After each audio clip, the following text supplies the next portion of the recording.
Hello, everybody. My name is Xiaohan Bao Smith. I'm the Historic Properties Coordinator of the Michigan Historic Preservation Network. Welcome to the MHPN webinar series. This is our May webinar. The topic is Aligning the Stars, Bringing Back a Historic Theater in a Troubled Neighborhood. Before we turn it over to our speaker, I would like to go over some Zoom tips. If you have any questions during the presentation, please type them in the Q&A box as you think of them. We will hold all the questions at the end of the presentation. Please feel free to use the chat box to share your thoughts and resources. And please participate in the survey after the webinar concludes. If this is your first time attending our webinars, we are the Michigan Historic Preservation Network. We advocate for Michigan's historic places to contribute to our economic vitality, sense of place, and connection to the past. If you are not a member yet, please consider joining us at mhpn.org. The webinar series is sponsored in part by an award from the Michigan Arts and Culture Council.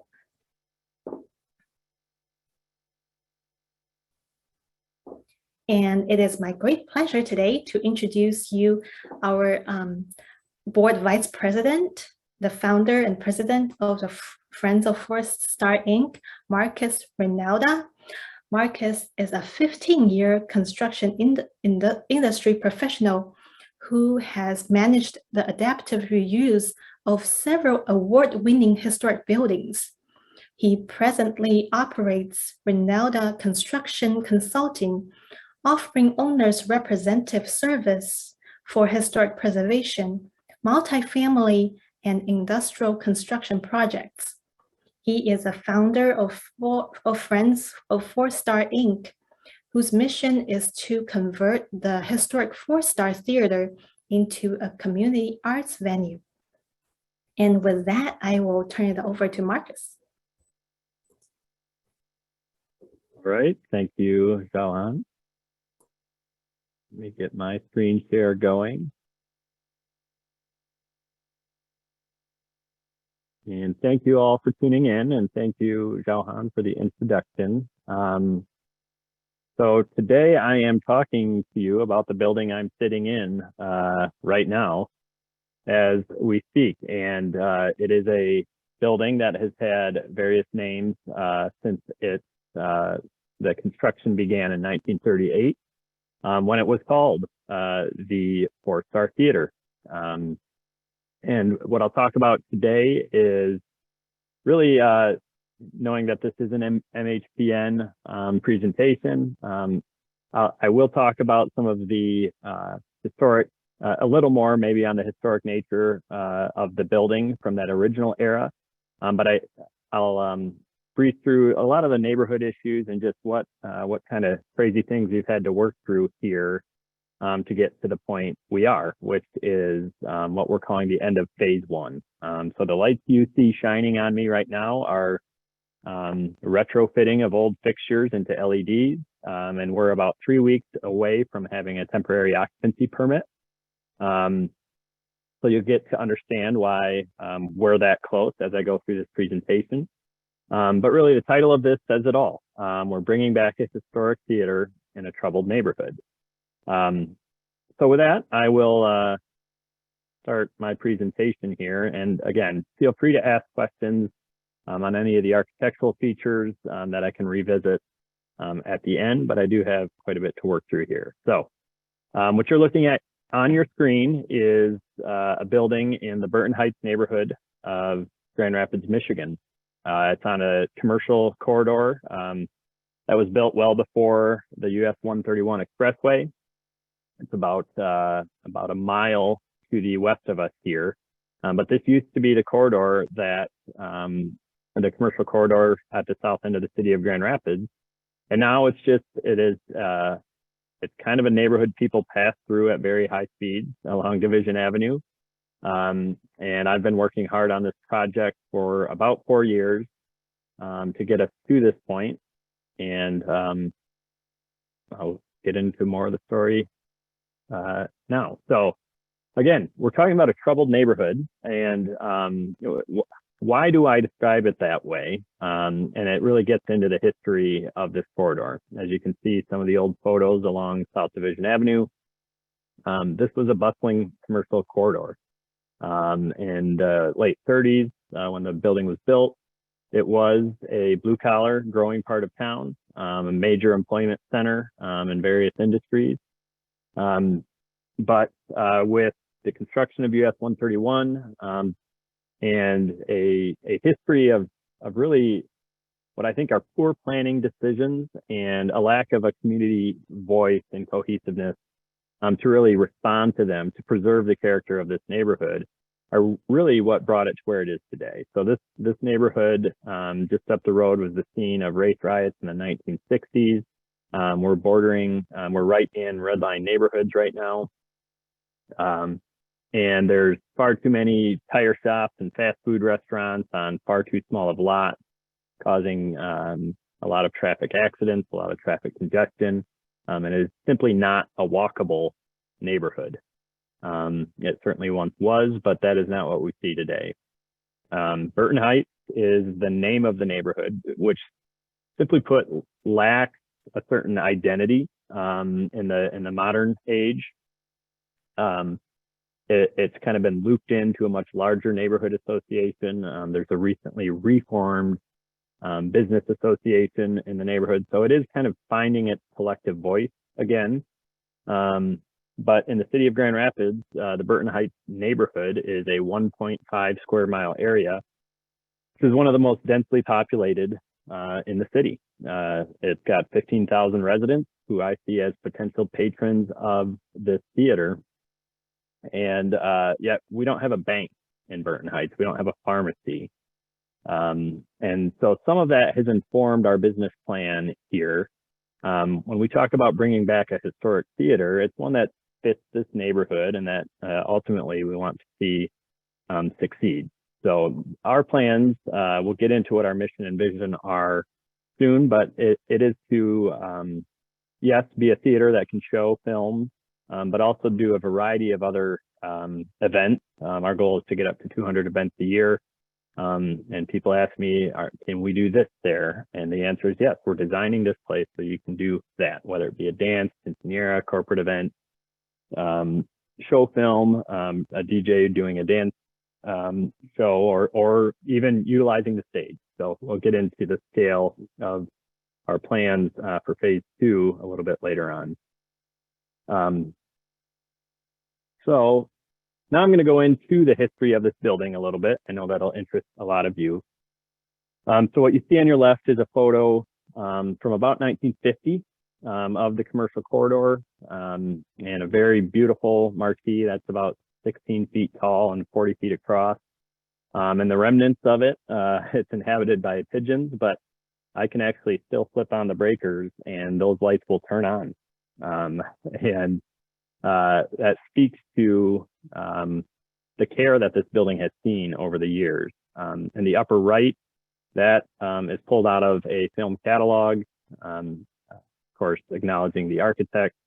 This was a movie house that showed B-run films, and it had kind of a sister theater over in the Easttown neighborhood of Grand Rapids.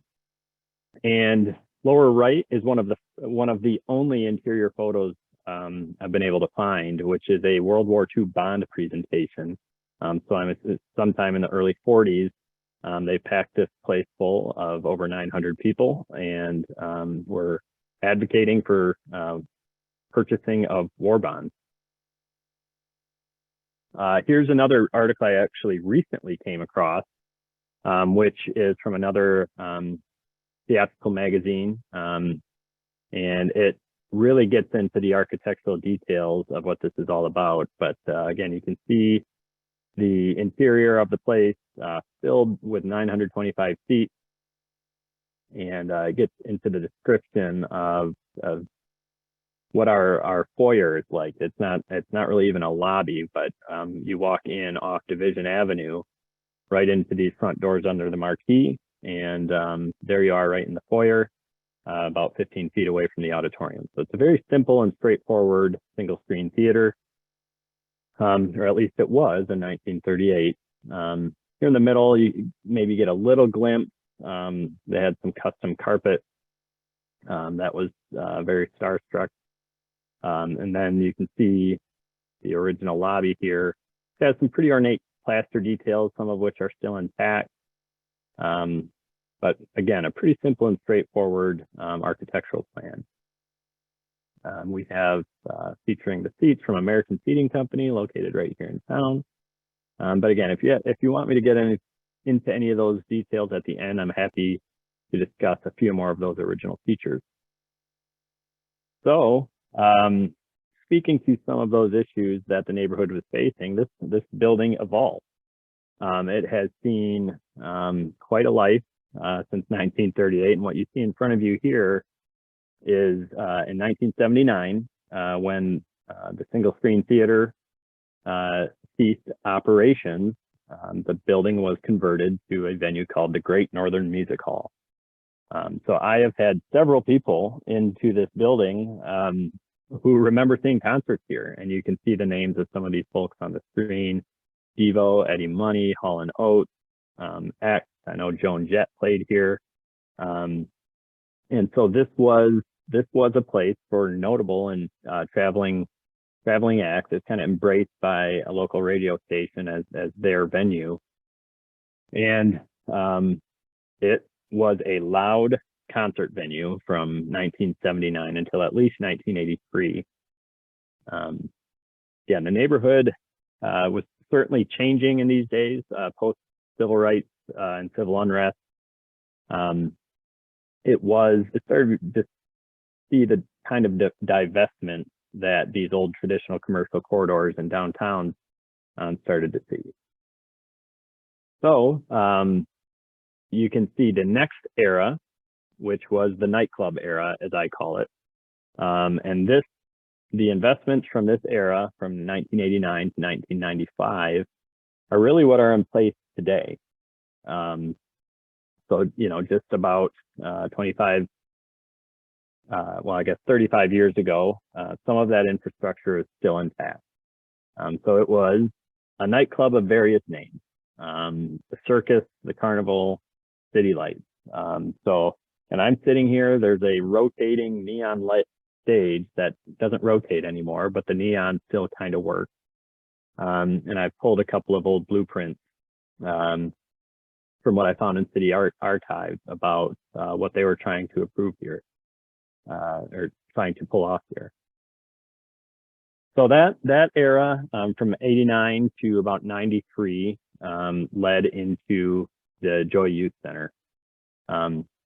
So as the story goes, that in the middle of a night's operations, as when it was the City Lights nightclub, the FBI came in and hauled off the owner, brought him to jail, foreclosed on all of his assets. I think it was tax evasion related. So the Joy Youth Center saw an opportunity in this place, and were connected to some local philanthropists who purchased the building and leased it to the nonprofit youth center for $1 a year. So what you see here is one of their major events. This is a Halloween night, and you can still get a sense of they preserved that circus theme in the building, and they routinely bring in 800 people for their major events, and ran a really exciting and innovative youth program in the space. Yeah, tough to pull off without a lot of philanthropy. The woman who started this youth center is still active in this neighborhood today, running a different youth center serving mostly the Guatemalan population in the neighborhood. But she's told some incredible stories about both what they found here when they moved in and just some of the incredible history behind the operations of this place. And so those philanthropists were really necessary to keep operations afloat. They told me with the old halogen and neon lighting setup that they would run energy bills of close to $10,000 monthly. So that's certainly top of mind for us about building a sustainable operation moving forward. So as I said, the last major investment in the mid 90s, that is when the youth center ceased operations. So I know the property was utilized by a couple different churches in the years that followed. The last known use was in 2005 by a Pentecostal church. So my history with the building started in about 2014. I was working as a general contractor, building some of the projects, a resume of some of the projects you see here. I've done a lot of historic preservation, adaptive reuse, largely supported by historic tax credits and low-income housing tax credits. So I guess I'm just into challenging projects. You see one here up in the Commons, Grand Traverse Commons area. This is one of the cottages that was converted to apartments. This is Fremont High School. This is an old school in Iron River, Michigan, in the Upper Peninsula. The Elaine Apartments in Jackson, the former Holy Family Orphanage in Marquette is the project I happily took on, and then in Detroit, the Wellington Apartments, which is now 91 apartments in an old hotel. So again, I was just kind of in the historic preservation world, joined the MHPN board around this time, and was given a chance to see this facility by an architect and a pastor who wanted to purchase the building from really just an investor who owned it and had no intentions of doing anything and just wanted to bulldoze it as soon as he could. But the city, to their credit, was hoping someone would come along and save this building. So in 2014, as a contractor, I was very excited to take on this renovation. And long story short, the capital campaign for the church never came to fruition. And when I heard that, I went home and talked to my wife and kind of said, hey, there's this really cool building. And I don't think it'll ever be worth less than it is today. Don't really have a plan, but let's make an investment. So that's what we did. So I'm looking in this 13,000 square foot building, thinking I couldn't build this for $5 million, and the sale price was $160,000. So that was 2017 when I personally acquired the property. And admittedly, without a plan other than I want to see this place active again, and started to explore how to do that. So even just purchasing the old building, it made headlines. People were interested. They recognized this iconic building, and one thing led to another. I just kept meeting people who wanted to help. So these next few slides just show the variety of people who would come in some ways to help, in some ways just curious. I tell you what, I can open the front doors under the marquee, and neighbors would just walk in. And many of them are looking for work. Many of them are just looking to help. I had a bus driver come through 2 weeks ago, saw me power washing under the marquee, came in, said, how can I help? I have Fridays off. What do you need done? So it does have this certain appeal to it that is something that it can be very hard to explain as we talk about bringing back the theater to its former glory. So I've got some local artists here, a whole bunch of a crew assembled, the larger one there by the bus line, who's done some investigation into helping improve the neighborhood. I've got a former Broadway actor here, someone from the neighborhood. And here's a couple of the people who just kind of walk by and ask what's going on. These folks work at Popeyes, the restaurant next door. This fella is a DJ who will be performing at one of our first events. And trying to get a handle of everyone on my screen here. Just people from all walks of life. It certainly seems to have this appeal that gets people interested. So much of the last 3 years, while it was allowed, I just invited people in to discuss, show them the project, get their ideas. What do you think is going to work here? So there was some formal planning around this, perhaps acknowledging some of the issues facing this neighborhood. The city, to their credit, did start to invest some urban planning effort into the Burton Heights neighborhood, and specifically the South Division corridor running from Wealthy Street down to 28th Street. It's about a 7-mile stretch. So there was roughly $250,000 RFP that the city planning department put out, and awarded it to an urban planning firm to develop the South Division area specific plan. And what that plan did is utilize professionals and community stakeholders and bring them together to develop a plan to encourage investment that builds community identity, economic opportunity, development without displacement, and quality of life. As I said, when you don't have a bank or a pharmacy in a densely populated area, how do you encourage that sort of investment? And I started to see my project as the key to unlocking so many of this, not just what I believe economic opportunity as a job creator and a catalyst for more investment, that'll fill up the seats in restaurants, but also to unlock so many of these other things and start to build a community identity here. Shortly on the heels of that, there was actually a federal grant secured by the Rapid, which is the bus line here, to do the Division United plan, which had a similar territory to the South Division plan, but extended into the city of Kentwood and Wyoming to the south. So that was to leverage the bus rapid transit system here and to explore development improvements that would benefit the people of South Division Avenue. So what did those things look like? A lot of professional facilitation, a lot of gathering of neighbors, a lot of community celebration, and just collecting of ideas on what to do. So it very much mirrored my own kind of personal efforts in this thing. And we had professional engagement to take these ideas and put them into a plan that the city ultimately would end up adopting into their master plan. So you'll see on the right was one of our community events. There's a wonderful public park about a half mile to the east of here called Garfield Park. And we got over 1,200 people to engage with some of this community planning.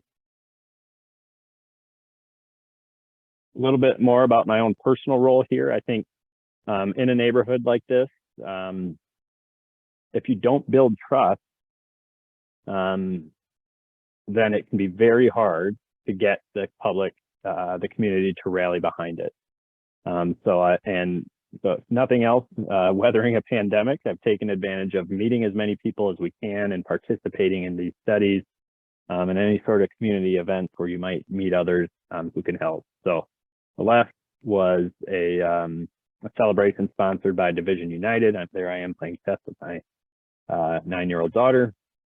The Division United plan, we would ride up and down on the Silver Line and explore pedestrian crossings and things like that, and meet with local business owners, and even through the pandemic,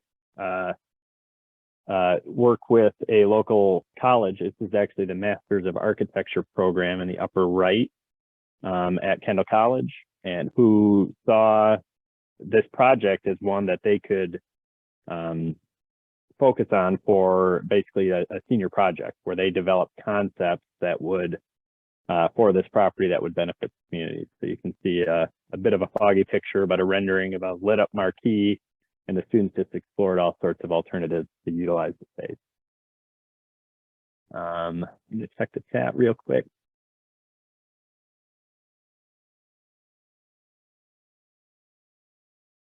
Oh, I wonder if I fixed that yet. I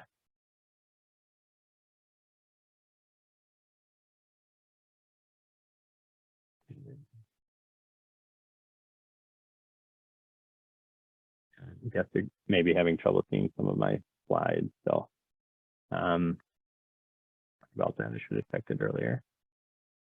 I'm not sure how I'm going to make it any larger. I'm sharing the largest screen I can, unless maybe it's been moved. And I can certainly, oh, it is fixed. Okay, thanks, guys. All right, so the outcomes of some of these studies are very professionally done. And I know you can't read probably what's here, but really good graphics. And what you see here is the South Division corridor, and right here is the 4-star theater identified in this plan, which again was adopted as part of the area specific plan and then later adopted into the City of Grand Rapids master plan. So this is just representing the sort of community input that goes into that. And the outcomes on the next slide. What do we want in this community? And the top 6 outcomes were encouraging transit-oriented development to leverage the Silver Line bus rapid transit system, more access to fresh and affordable food. I mentioned the lack of banks and financial accessibility. Then developing streetscape improvements and traffic calming. Again, it is a big problem. You'll probably hear a motorbike run right outside the door about 40 feet away from me if we're on this call long enough. And then lastly, developing and supporting a variety of community events. I didn't spend a lot of time talking about the demographics of the neighborhood, but it has become a majority Hispanic, about 60% Hispanic community in what was a traditional Black neighborhood. But right now it's just really kind of the city's melting pot of these rich cultural traditions across cultures. But there's not a lot of support for those events. I mentioned quinceañera as being part of our plan here.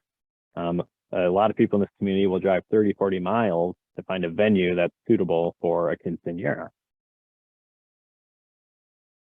So with all of that information collected and utilizing some other national networks and connecting with other theaters, a nonprofit organization is really the way to do this. So this is it was a privately held asset that I didn't really have a plan for, but in 2019 assembled some of the individuals I met through those community engagement efforts, the Friends of 4-Star Incorporated nonprofit organization. So here's our founding board, which is how we are still currently composed today. Myself and Jalen Couch has a cool story. He's our secretary. His parents actually met in this building in the 1990s. Tim Bracey is a nonprofit experienced leader who was part of the Division United plan. John Belt is our treasurer, a close friend of mine with a real heart for the city. And we actually have 2 administrators in the Grand Rapids Public School System who are part of our founding board as well. So what are we trying to do here? Here's what we sent to the IRS. Our mission is for the preservation and restoration of the historic 4-Star Theater and the promotion of its use as a cultural arts venue that engages the diverse community of Grand Rapids. And what we have determined since being founded is more of a vision, and then also to develop the business plan further, that we're actually, as a nonprofit, going to operate this facility as well. So we are more than just a real estate nonprofit. We are going to hire staff and maintain ownership of the building and guide the direction of an executive director to carry out this vision to create a world-class cultural arts venue that accommodates a wide variety of events, partnerships, and community connections.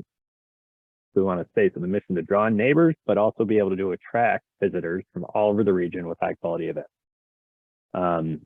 So in a neighborhood with kind of depressed economic activity, what we're trying to build here is a place that could still bring in those headlining acts. Let's get Joan Jett and Hall & Oates back in the 4-Star Theater to perform. So we may have a wild and crazy loud concert on a Saturday night and a church on Sunday, but we're designing and building this place to accommodate both, and a kids camp on Monday afternoon.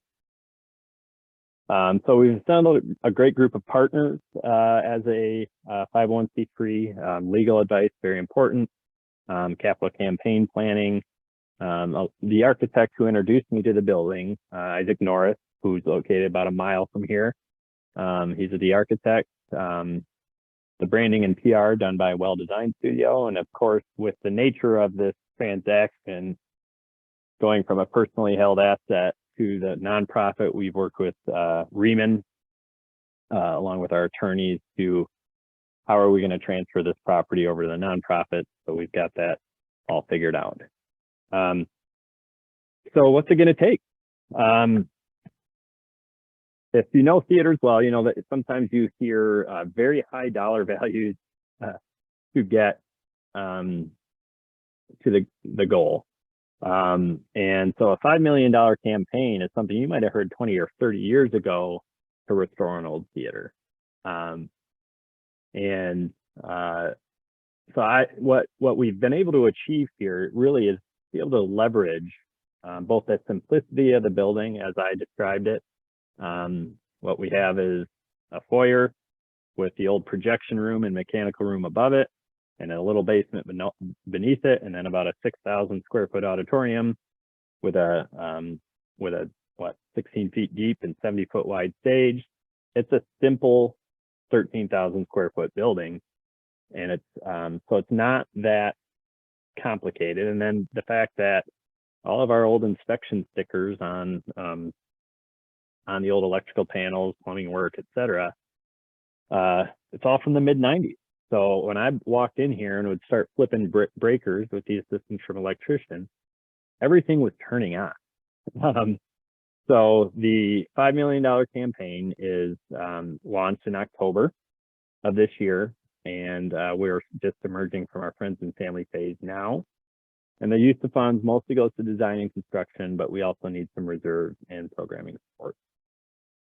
So talk about the timeline of things. Again, we kicked off in October and are completing our friends and family phase right now. And so we're just turning towards grant writing, have been invited by a few grant making organizations. Of course, we're working through some MEDC grants this time of year. And I have a note in here about diagnosing and fixing issues in anticipation of limited use. So what we realized pretty quickly in the first 3 months of the campaign is this is a hard idea to sell in the middle of a pandemic. I don't know if you just heard the motorbike. I previously called that one. But in any way, what we started to do upon the nonprofit taking ownership is let's start to diagnose some of these issues. I mean, there is full fire suppression through this whole building. And, you know, it stands to reason this was all done in the 90s. So call in a fire suppression contractor and have him air test the pipe, finds a couple breaks, looks at all the old fire suppression heads. And 3 days later, we have a fire suppression system that holds water. So I'm looking at what otherwise would have been 6 figures of tear it out and replace it. Everything worked with 3 guys at $50 an hour for 3 days. So we're currently waiting on a flow alarm, and we'll have a completely code compliant fire suppression system with about 4 days of work. So the other thing was, like, while all the electrical distribution works, it's old lights, and as I said, very expensive to operate. So over the course of the last month, we brought in an electrician who I think is still here right now, who discovered we can just retrofit so much of our old systems, upgrade your lighting controls, and get to the light levels you need, and you should be good to go. So literally, after about 2 weeks of work and a few dozen new light fixtures, our electrical inspector was in here 3 hours ago and gave us final approval on occupying this for limited use. So what that means is we're not going to get 1,000 people in here anytime soon. There are some concerns about parking in the neighborhood, but the Planning Commission has okayed up to 250, and we're working through the building department now. It does sound like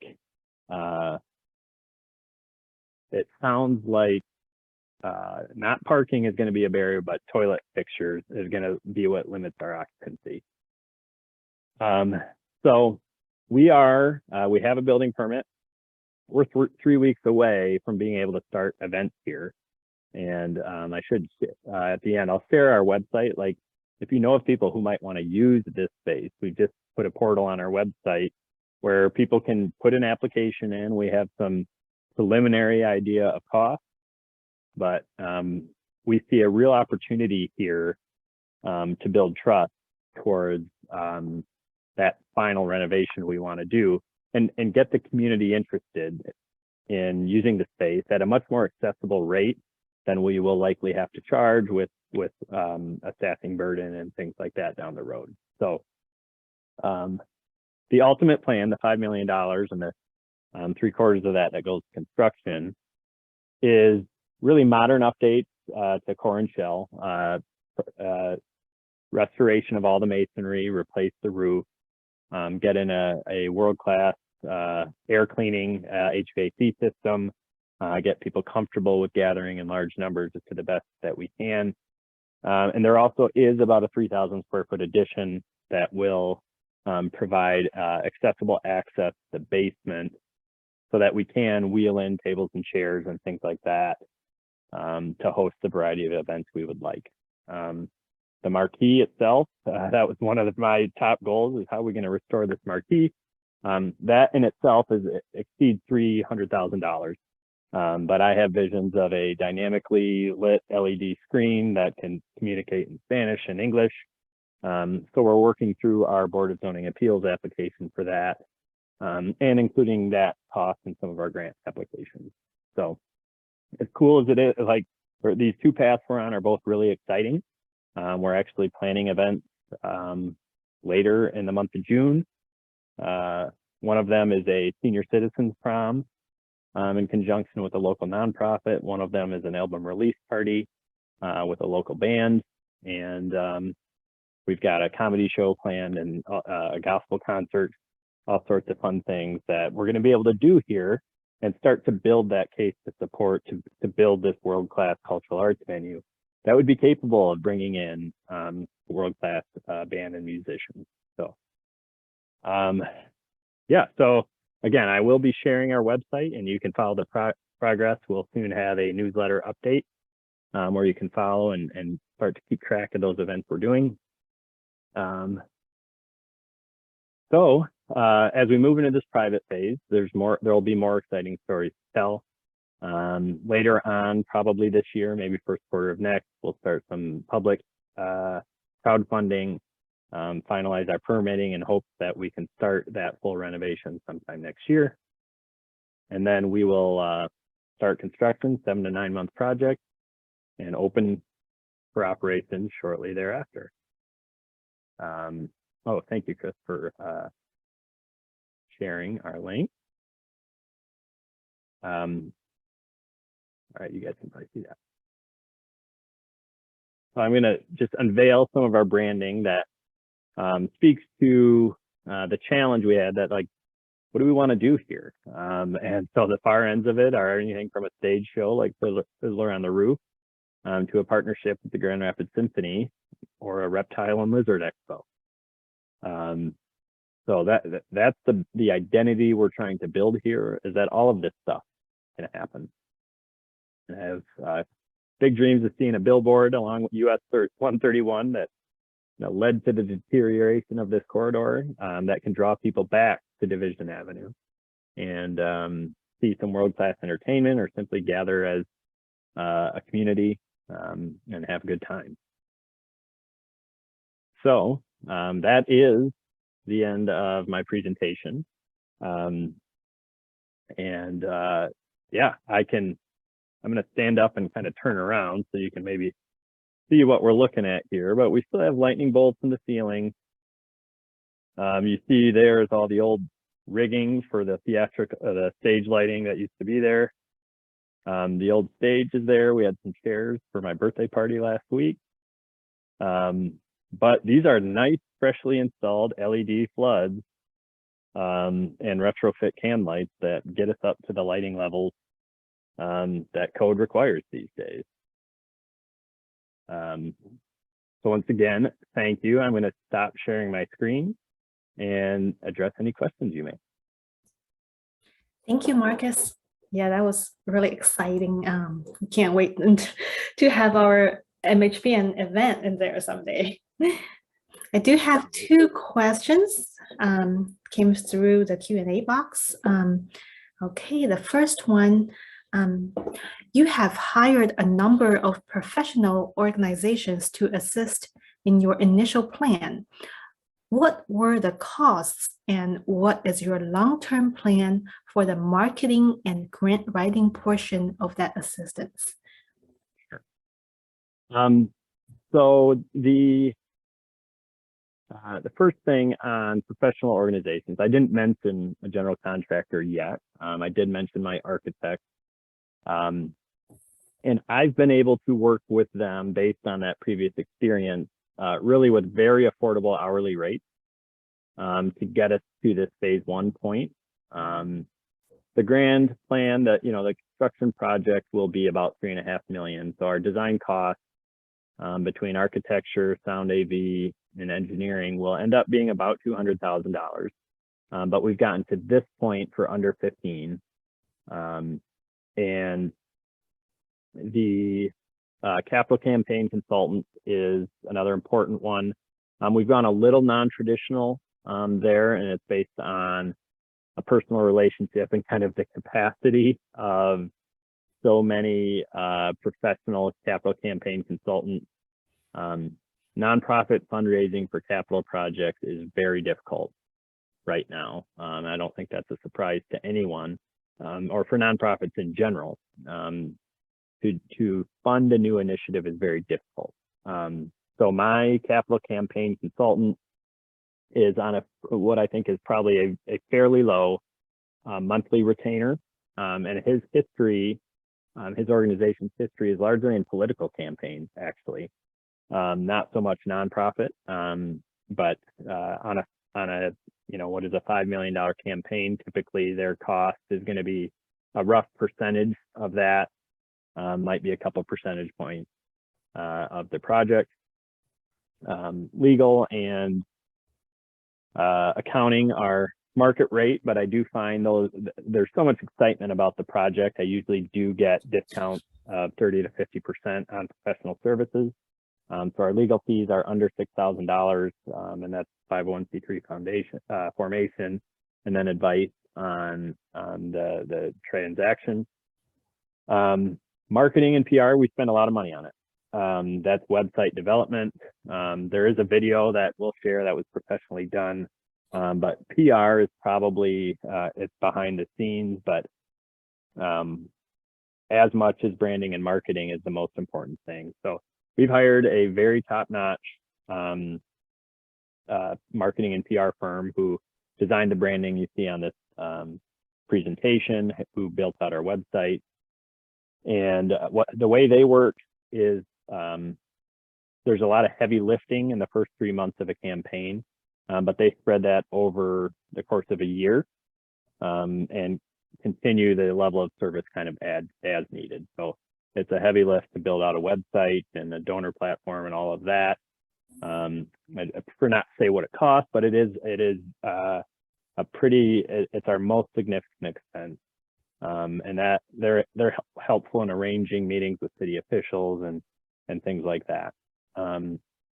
By virtue of my service with MHPN and the overlap with historic preservation and just my past history, is having a lobbyist or at least access to one in this market and kind of breaking through this and trying to find opportunities for state funds is pretty important. So a lobbyist is depending on what they're doing, their costs can vary, but I would highly recommend doing something this ambitious, that there's somebody who can get you in front of legislators to hear about the project.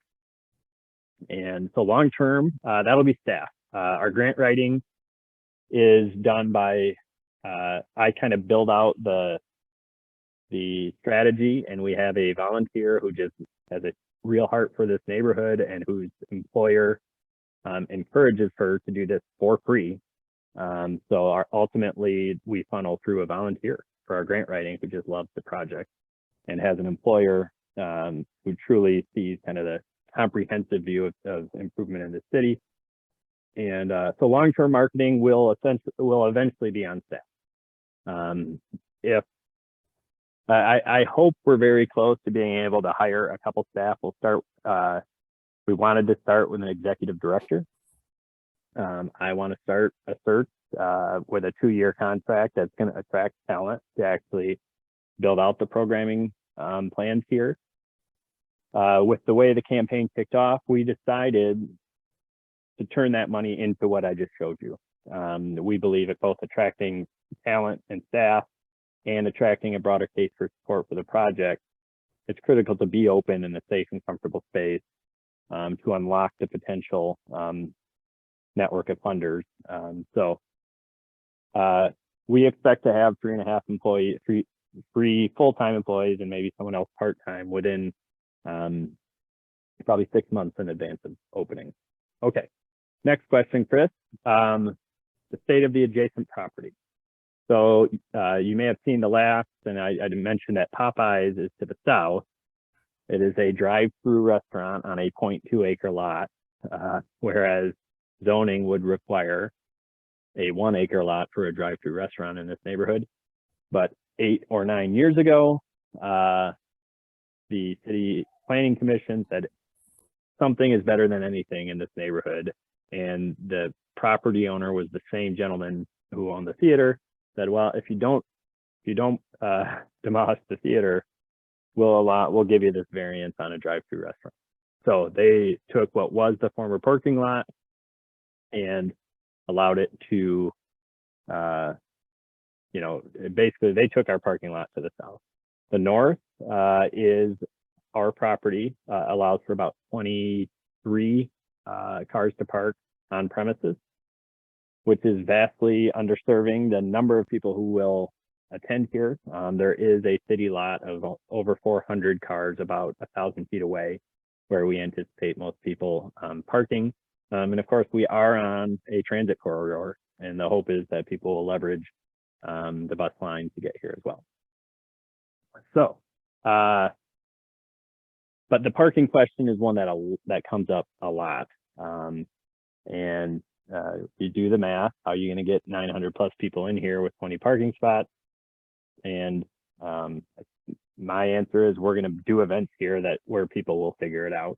The infrastructure is here in this city, but we got to put on good events and create a draw here. And whether it's the city lot or the bus line or Ubers or whatever, people will want to be here. Chris, your next question.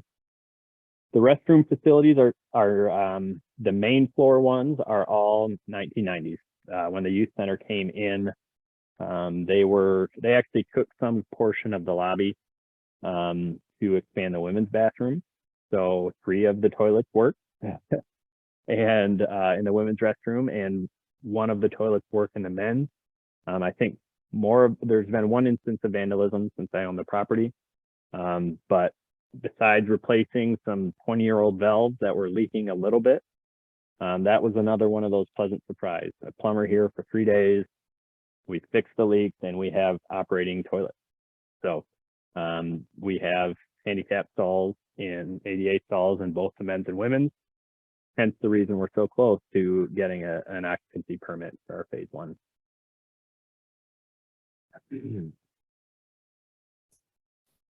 Cool. I don't see any other questions coming in, but if you do, after this, please reach out. Please check out the link to the 4-Star Theater website and watch their video. I love that video. It's really well done. And certainly follow us on social media there. We're continuously building that out, especially as we prepare for opening. Again, we do have a web portal built where we can start to collect information on doing an event here. So if you're, whether you're local here to Grand Rapids and want to do a community meeting, our goal is to say, here's what we think we should charge, but just tell us what's going to work for you. Our immediate plans are just to get more people through the doors here, and expanding awareness of the project and how we think it can lift up this neighborhood. So, Okay. Any other questions? Yeah. There's another Yeah. question. Yes, I will put it in the chat. So Marcus Rinalda is my name. Marcus at 4stargr.com. Yep. Okay. And my phone number.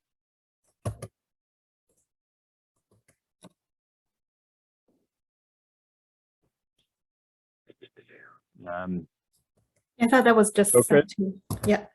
yes. It should be there. And there I is a will- really cool video. The website as well does have a really cool kickoff video. We couldn't get the audio to work, but it just starts to tell a really solid story about the desire for various members of the community to see this place active, which is really what keeps me going in light of that, the nonprofit startup real estate venture. It's the community around me here that really inspires me, because it's hard to break through, whether it be state officials or what have you. Everybody is spread pretty thin addressing needs in their communities. And we see this as an investment that can really organically lift up a neighborhood and not just address an immediate need. And you'll see that come through in that video. And I hope you'll share this project with your friends, share the website, follow us on social, and stay tuned for what happens over the next year when we start that phase 2. So thanks everybody for tuning in. I'll hang out as long as it takes, but that is the 4-Star Theater, aligning the stars and bringing back a historic theater in a troubled neighborhood. Thank you. Thank you. Thank you so much. Thank you for this information and the project. Thank you everyone for participating in our webinar. Our next webinar is scheduled for June 30th. The topic is designing maintenance access and fall protection for inspection. And this webinar is being recorded. You will receive an email with the recording link tomorrow. Please feel free to share it with your friends, colleagues, and we hope to see you all next time. Thank you. Have a great day. Bye.